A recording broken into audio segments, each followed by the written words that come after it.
Hello tugtog tayo, welcome sa ating video. For this video, pag-uusapan natin muli ang cage system. Ayan, so kung hindi nyo pa napapanood yung una nating video tungkol sa cage, balikan nyo yung video natin.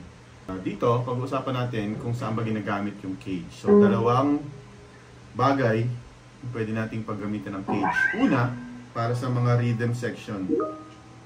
Para malaman natin yung mga chords.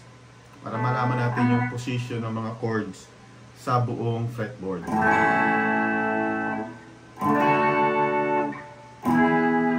A, halimbawa, open A position. So kahit saan mo ilagay yung open A position, kung nagre-rhythm, ano ka, halimbawa sa'yo naka-assign yung rhythm section. So alam mo kung nasa lahat yung mga position ng chords sa fingerboard. So yun yung one way.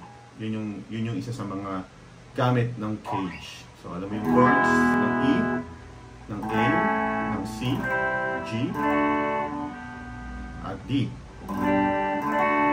Kahit saan mo ilagay yun, ayan, E na B flat, E form sa B flat, C na E form, G na A form, ayan, so G na D form, or C form, D form.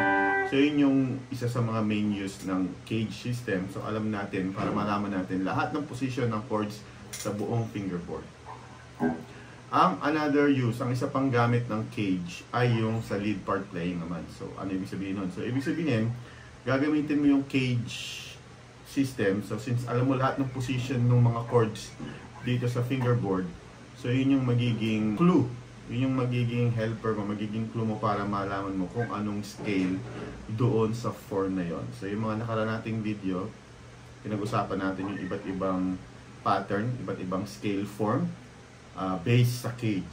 For example, yung open E, yung E position ng G major scale.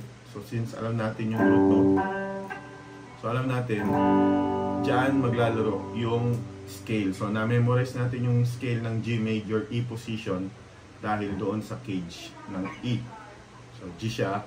So alam natin na kung pinractice nyo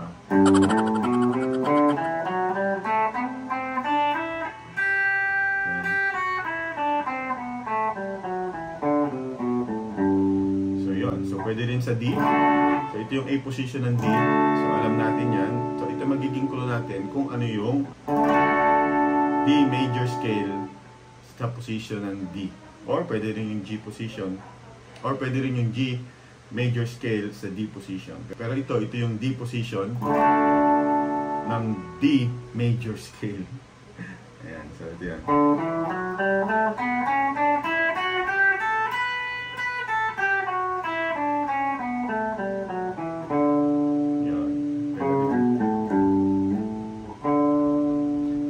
Pa rin.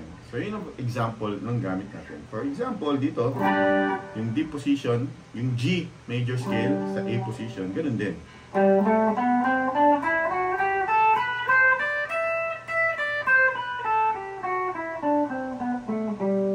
Tuloy. So D major scale. So yun, mga katugtugan, ang gamit ng cage para malaman natin kung saan nakapwesto ang lahat ng mga chords. A, B, C, F. So yan, alam mo na lahat ng chords, major, minor, saka yung mga iba pang chords based dun sa major chord. Sa buong fingerboard, at the same time, alam din natin yung major scale form ng chord. So G, yung G major scale sa E form, yung D major scale, yan, sa D form, C form ng G major scale, A form ng G major scale, dahil alam natin na ganyan yung itsura niya. At syempre, balik na tayo dun sa G. So A position, G open scale, G open position ng G major scale. Tapos yun na. Okay? So yan. Subscribe for more guitar theory videos. Next time na pag-uusapan natin, modes. Yan. So, tagal-tagal hindi ko naintindihan yung modes. Ngayon naintindihan ko na. So, sabay-sabay tayong mag-aral sa next video pag-uusapan natin yung different modes ng G major scale. Okay? Thank you for watching. Subscribe.